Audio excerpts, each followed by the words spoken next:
Welcome back to the Pro Series Podcast. This is episode 127, and today's guest is Michael Fortinberry. Michael is the founder and COO of Protiv. It is a worker incentive program that actually works. We talk about labor and hiring employees and trying to keep employees and all of that.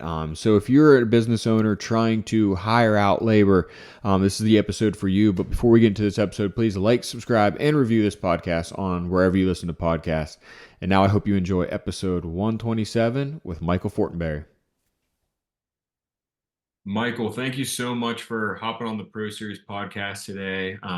We know we talked a little bit off camera, but I'm super excited to hear about your company, what you came up with, and a little bit about your background. So thank you again for making some time today to talk with me.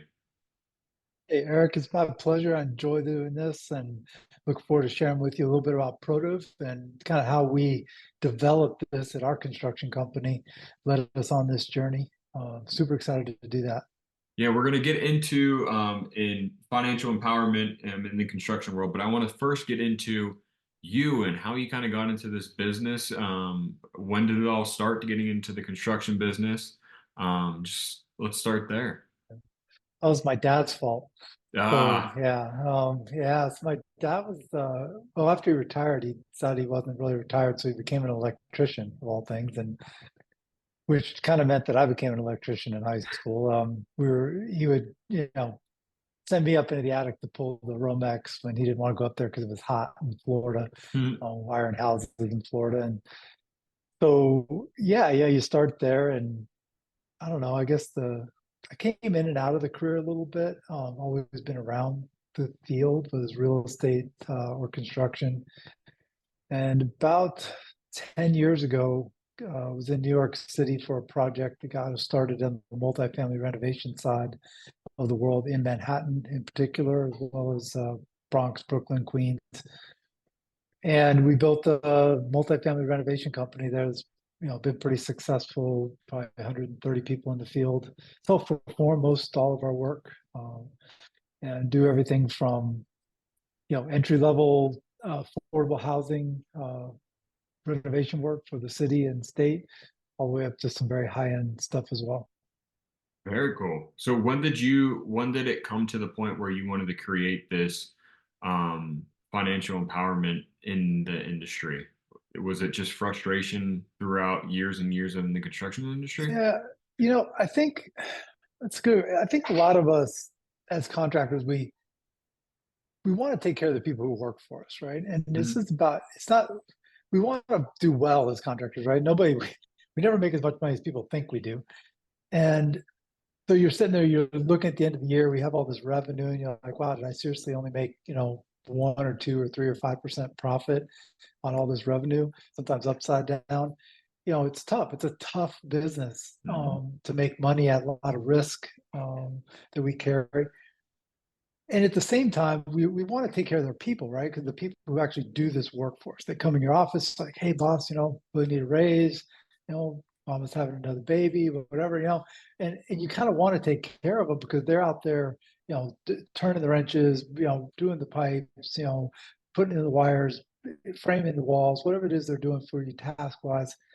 How do I take care of them? How do I say yes to that raise? Because the reality is, Bob says, hey, can I get a raise? And I'm like, I don't know, Bob, you can do anything different tomorrow if I give you a raise? Like what's the is it just an expense, right? I just raising the amount of money I have to spend. Bob Mhm. doesn't do anything different the day I give him a raise, but I also want to take care of him, right? So this conflict that we face between our margins, what we're spending, our labor costs, our people who we want to take care of, our customers who don't want to see their prices go up anymore. And all of that is the reality of real life running a construction company. And I think we wanted to find a way to honor that relationship with our team, to build the right kind of team culture. And Protiv is the result of a 3.5, almost 4 year odyssey of building out the best incentive compensation system we could. It took care of our people and helped the company to be profitable. Um, I'd love to tell you a little bit about that journey. Absolutely. I think this is a great topic because I know just in my area how many companies in the renovation field, they run through contractors like left and right. That they're leaving to go to a different company just because they're not treated well or they're not paid well. And it's usually the really good contractors that are mistreated the most, just because they're taken advantage of. So I'm glad we're talking about this. Yeah, I mean, think about it. We all have lost guys for $2 an hour to another guy, Mm, to another shop, right? Bob comes in your office. He's like, "Hey, sorry, I'm going to work for Chuck in a truck over here because he offered me $36 instead of $34." And you're like, you spent 3 years cultivating and developing this guy, and all of a sudden now he's somewhere else for a couple of dollars, and it's tough, right? How do I want to recruit people? They come in, they're like, I'm the greatest carpenter in the world. Well, we're going to find out, it's like, yes. And they want to, really high wages. And how can I afford that and keep my prices where they need to be? So these are all the battles we're facing. And I expect at some point in your life, you ever work for an hourly wage in oh your yeah, life? Yeah. Did you get paid any differently if you got more done? no, What did you do? no, same pay. Yeah, you just get paid the same, whether you're working in the grocery store, whether you're plumbing a house, right? You make your $30 an hour, your $10 an hour, whatever it is. That wage doesn't really change whether you do a good job, whether you do a bad job. You might get fired, Yeah. but you're kind of paid the same. It could be, if you're a good teammate, if you don't communicate well, if you do communicate well, none of that impacts the way you get paid, and it should. We're kind of stuck with this formula of hourly pay, right? That's the real bane of this entire structure here, is that I have to pay people solely based on time. And it's a terrible equation. You just think about it, right? It's just the longer you work, the more you make. Well, that's not a good idea. I'm a contractor. I need to get it done, and I get out of off this job site so I can, get paid out on it. And yet the only thing I'm doing is paying you for how much time you're there. Hmm. That's the worst model. Like, I understand we have to use it and we're stuck with it, but it doesn't reward the right behaviors: Hmm. communication, teamwork, quality, production, safety. None of that is in the equation. It's just time. So we look to disrupt that. And that was kind of what we built with Protiv. Okay, so did you have when you're running your business, did you struggle with keeping people? Was there a ad hoc like spark that kind of initiated this thinking and wanting to create something different? Yeah, it actually started. I remember the first time we did this was we were installing cabinets in this apartment complex. We were renovating all these apartments, doing a lot of them. And it was taking the carpenters about 10 hours to install the cabinets. And I really needed it done in one day. Like, just structurally, I needed to get these boxes on the wall in this, to fit our schedule a little bit better. And we about $40 an hour for a carpenter, and I've got 10 hours, $400. I'm like, I could pay the $400, but I need you done in one day. Hmm. It's like it's the time that was more important to me, my schedule adherence. So we basically did this little test where we said, look, we'll give you guys the 10 hours, but can you be done you can still have 10 hours to pay, but do it in 8 hours.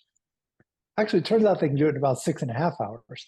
So, it's like all of a sudden the boxes are up on the wall, everything's done. You're like, well, I guess I'm a bad manager. I don't know. But, they're a lot faster when they want to be.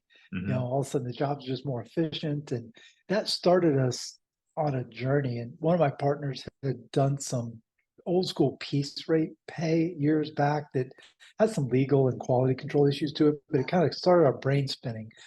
How could we, in a legally compliant way and with a quality control mindset, build a structure where the crew could make more money by helping us to beat our budgets? And if they work together as a team, if they, applied their brain to work, not just their back, how could we all do better? And if you think about it, there's a moment where the team gets to make a decision when they start the job. How productive do I want to be? How much does it matter to me? How much do I care? And if we could incentivize them financially to care the way that we care as the management team, then we were getting on the same page. So we found a way to share that with the guys, that they make more money automatically if we make more money. Yeah, I mean, in the ultimate picture of people getting paid by the hour, you don't blame them for not trying to get the job done fast for because they're getting paid by the hour. If they're going to end 4 hours early on one Yeah. day and they're done for the day, what's there's 4 hours there that they left on the table with not getting paid. So it does make sense. But I do want to hear a little bit more. So if there's a small company that's just getting started and they want to put out on the right footing on hiring Yeah. out and kind of the whole mindset of what you're talking about, what do you think the first thing they should do while they're employing or finding someone to employ? So we lead in our own company when we hire, we have a pretty big team in the field. And when we hire, our first conversation is about the fact that we use production-based compensation.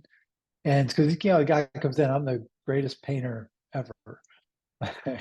Okay, our greatest painters in our company make about $80 an hour. These guys crush. They are so good at what they do. They can knock out apartments left and right. They do it right the first time, every time. They waste no motion. And I'm happy to pay them that because my margins are solid. Because I had a budget and they just beat my budget. So they can go at it, right? Go get them, guys. So we like our painters to make a lot of money. We like our carpenters and our tile guys, our flooring guys to make a ton of money. It is it's empowering for them. If you're starting off, I would say if you're out there hiring those first people, you want to really lean into the company culture. For us, it is around the production and quality of what you do. If you do good quality work on schedule, ahead of schedule, you make a lot of money with our company because that's our culture. It's a Hmm. culture of teamwork and communication because the only way you pull that off is to communicate with your peers. If you have three painters in there or a couple of carpenters or a tile guy and a helper, if you're not communicating, working as a team, if you're not aligned with the procurement to make sure your tiles delivered on time, if you're not in touch with your project manager to make sure that the electrician's not showing up too soon or too late to step all over your job or whatever that nature of that job is, that communication, the coordination, the teamwork, all of that layers into efficiency. And that's what we found. We wanted our company culture to be planted on those stakes. But we really drove into that hard and we got our team to care about the same thing. So focus on hiring for your company culture that you want. And you're going to find that's a scalable business that you can build from there. If you hire the wrong kind of people that don't buy into what you're trying to build, it may be a great plumber, but you're going to spend forever trying to get them to do the things you want them to do because they want to do it the way that they want to do it. Yeah. Thinking about your culture is a good way to think about it because I feel like most companies have the mindset of hiring to just get the job done and kind of move on to the next job. And they're not really caring about the whole mindset of the employee and if they're going to stay. That, they're probably banking on maybe they have a good Yeah. contractor for a year and they're going to leave to someone else. And they're just like, that's just the motion of the business. That's kind of what you expect in this business. But being able to actually think of your company culture and kind of run your company kind of like how these big companies are running them, supposedly how they're trying to put a foot forward and trying to make their culture of their company the main stay and making them want to stay for the company. I think what you're bringing up there is critical. I've talked to companies of a lot of different sizes nowadays, from 2, 3 person landscaping companies to 400-person national electricians. The bigger companies, when you start to get to 50, 60, 100 Hmm. contractors on your payroll or more, it's a pretty big construction company at that Yeah. point. Universally, I mean, I don't mean 99% of the time, 100% of the time, one of the first things my customer brings up to us is that they want to make sure that what we're deploying with their company in terms of production pay and Protiv platform works in their culture. They start Mm-hmm. with that. The culture is the vehicle on which you can scale. It's not actually how many customers you go find. There is plenty of work out there for all of us. There is no shortage of construction work. Only 30% or less by some arguments of construction projects are finishing on time. There's 600,000 or so open construction jobs in the US. All construction companies have the wrong number of people at all times. Also, one of my biggest problems our industry faces. We have the wrong number of people. We have way more work than we can do. You can find the work if you have a great company executing well. So Mhm. go build a great company culture. I promise you that is the foundational element, not how many contracts you can go find to go bid on. That is not the hard part. Yeah, I think culture is also a huge, it's a domino effect as well because we all can name a company out there that is known to have a bad culture and they're Yeah. known for being a revolving door for people, not just in the construction industry, just in general, just Fortune 500 companies that just have horrible work-life balance or just culture in general. And it's a marketing thing. If you don't have a good work-life balance or culture, how is somebody going to want to work for you, first off, or want to buy for you? So it's also in the marketing world how the culture is helping you. So the idea is that you build a foundation on which you can build something bigger, more sustainable. I've always also believed that if you're going to build a company, it's either going to grow or die. There is Mm, no other direction for a company to go. yeah. You either grow or die. So you need to be building a company forward. It doesn't have to go fast, but it has to grow or it begins to die. And once you start that downward spiral, it's tough to recover. So you have to think about how do I, at least at some level, continue to grow, if nothing else, because inflation, the economy grows, you need to just maintain with that. So macroeconomic class here. But there's a reason you need to be thinking about how do I grow my company at least 10% a year, right? So what does that look like for your business?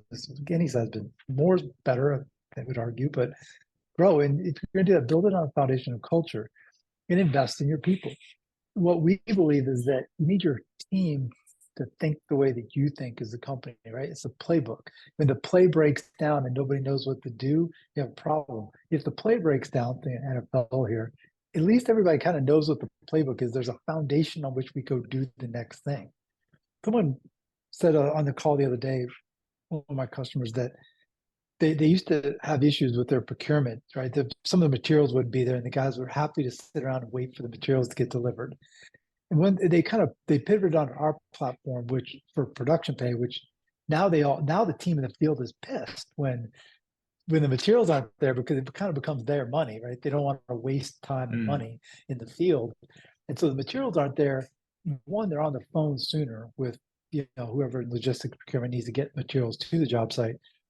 The other thing they're doing is trying to find something to do to keep the job moving forward. That's a playbook thing. That's a culture thing, right? Is you don't get that just by yelling at them or telling them to do it. We can tell them over the phone, hey, you guys go find something else to do. They on the job site need to go find something else to do. They're the ones who know. They're standing there. They see it. We manage motivation a lot of times through supervision in construction. And I actually think a better structure is to manage motivation by alignment, right? If I can manage motivation by alignment, it means I get everybody to think the right way by caring about the same things. hmm So focus on how we all make more money. In our case, we put a budget out there. The team knows, okay, we've got 100 hours for this, 1,000 hours for this, 5 hours for this, whatever it is.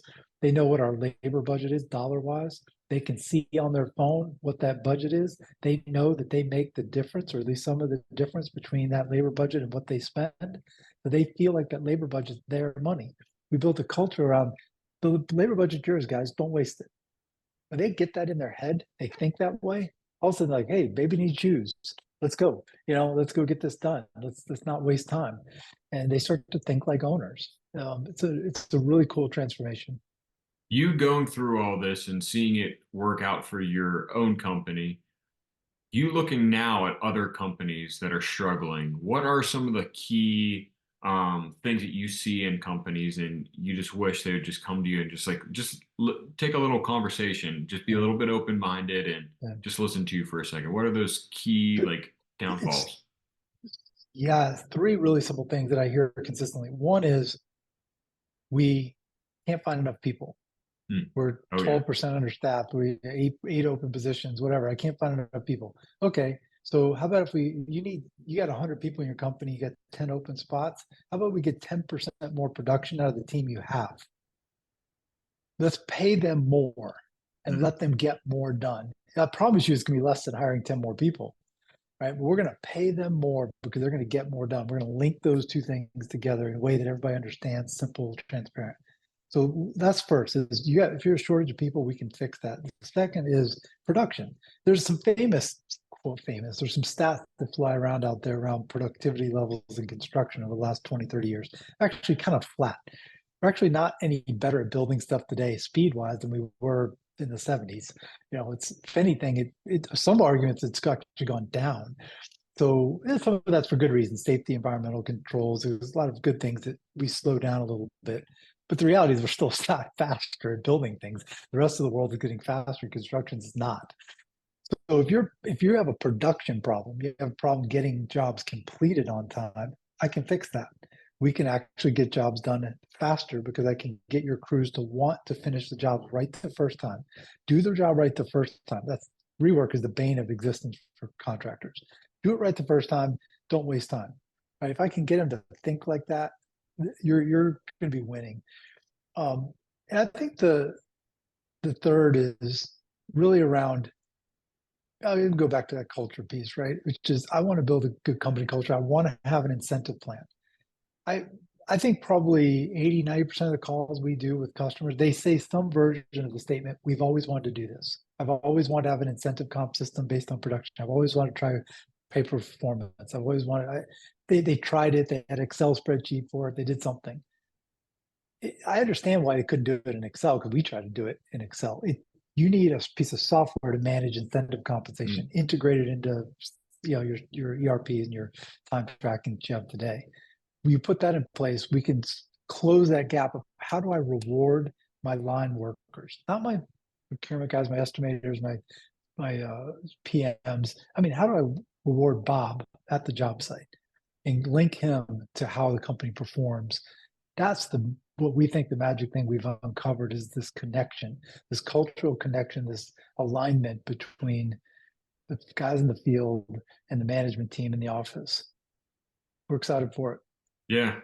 One of the things that I was thinking of when I asked you that question, a lot of the construction, it might just be our area, but I'm guessing it's probably not. But owners of companies they're seeing their sales go up, and they're probably not going up the way they should be, but they're still having that revolving door of contractors. They can't keep them, and they're thinking or they're listening right now. And they're like, well, if my sales are up and there's really no issue here. I'm still making money. So why should I invest in this whole side of paying more for employees? But they are still having that revolving door. I have so many examples in my head right now thinking of companies that are like that. Right, because you can't keep people because they're susceptible to $1 or $2 more an hour somewhere else. Yeah. And we make that problem go away. There's no such thing. Our clients and our own company, your best workers will never leave. They're never going to make more money somewhere else because no one else was going to pay them based on their quality and skill of what they do. What we're doing is telling the best contractors, you work here and you are in a position to earn what you're worth every day by what you deliver. Right. And that is empowering to the best people. That is exactly the kind of thing that just bang, go. I like that. The best guys love our system the most. We've seen that. And the other end of the spectrum, you've got those 20 people working for you, and you know who the 3 are you wish you could get rid of. They will hate this and they will self-select out because they don't want to be held accountable by their teammates to being productive.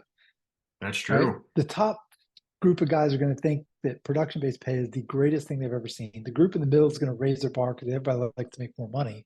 And the ones at the bottom are going to leave. And you're going to get the same work done without them. And your payroll is going to come down.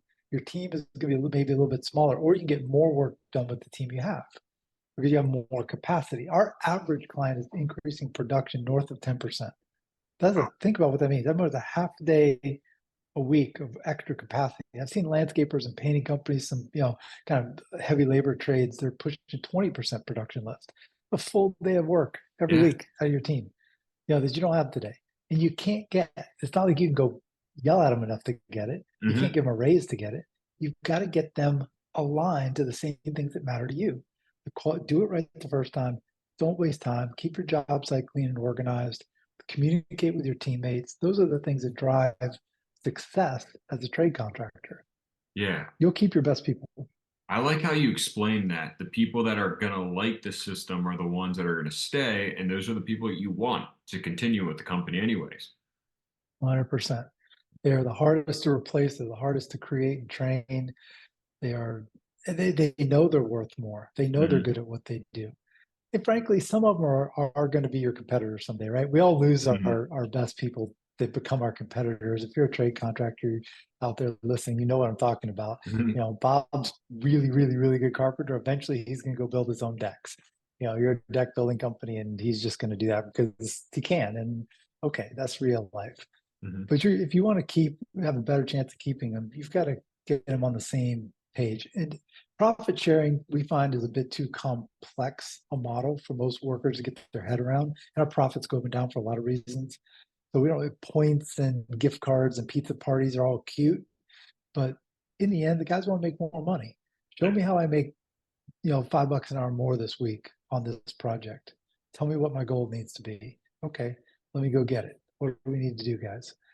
They won't always make bonuses. It's construction. Sometimes we're wrong. Sometimes things go badly. But in the end, if we can link the way they see the world to what we need done, connect their financial goals, their personal financial goals with what we can do for them, we're seeing our clients in 2023 did paid $500,000 in bonuses. That was our first year in operation as a standalone software company. $500,000 that went to Bob the plumber in the field. He made more money in his pocket that he could go take care of his family, do things he wanted to do. We're actually beating inflation with bonuses. And our labor costs are flat to down for our clients. Our clients are actually spending less money on labor and their teams are making more money per hour, beating inflation. It's a transformational kind of construct for a construction company. I align my labor force, I get better people to stay, I recruit better people in because I've got bonus program. It's powerful stuff. Yeah, and that's if you're a business owner listening to that, why wouldn't you want to hear more? I want to end with like where people could find out more of this and find your website and follow you and figure out how they could talk to you. Protiv.com, protiv.com is our website. Happy to, you can certainly connect to us through there. My email, michael@protiv.com. Email me, tell me I'm crazy, tell me you tried it, didn't work. Love to show you how we do it and why it's been working. We've got contractors on this. We have a couple of three guys. We got contractors that have hundreds, from people who build roads with teams of 100 people for 2 years to Bob's landscaping is mowing Mrs. Smith's grass. You have hourly workers, you have a labor budget. You want to connect those things together in a production way that improves the financial operations of your company, Mhm. stabilizes your labor costs, allows get you hitting your budget more frequently, hitting your schedule adherence more frequently. At the same time, allowing your team in the field to hit their personal financial goals more often. Um, it's a powerful place to be. So Protiv it's a labor of love for us. I'm super excited for where we're going to take this in 2024. Michael, thank you so much. I'm glad we were able to talk about this. It's something that's not even close to anything I've ever talked about on the podcast. And I think it's a very important topic that needed to be talked about and kind of a service that needed to be brought to this industry. So I'm glad we were able to talk today. And thank you for taking the time to come on to the podcast. Absolutely. Eric, it's my pleasure and look forward to catching up again. If anybody's out at International Builder Show or New York Build or any place like that, if we're exhibiting, I hope they'll come by and say hi. Awesome. Well, thank you again for your time and let's stay in touch. All right. Take care, Eric. Thank you very much.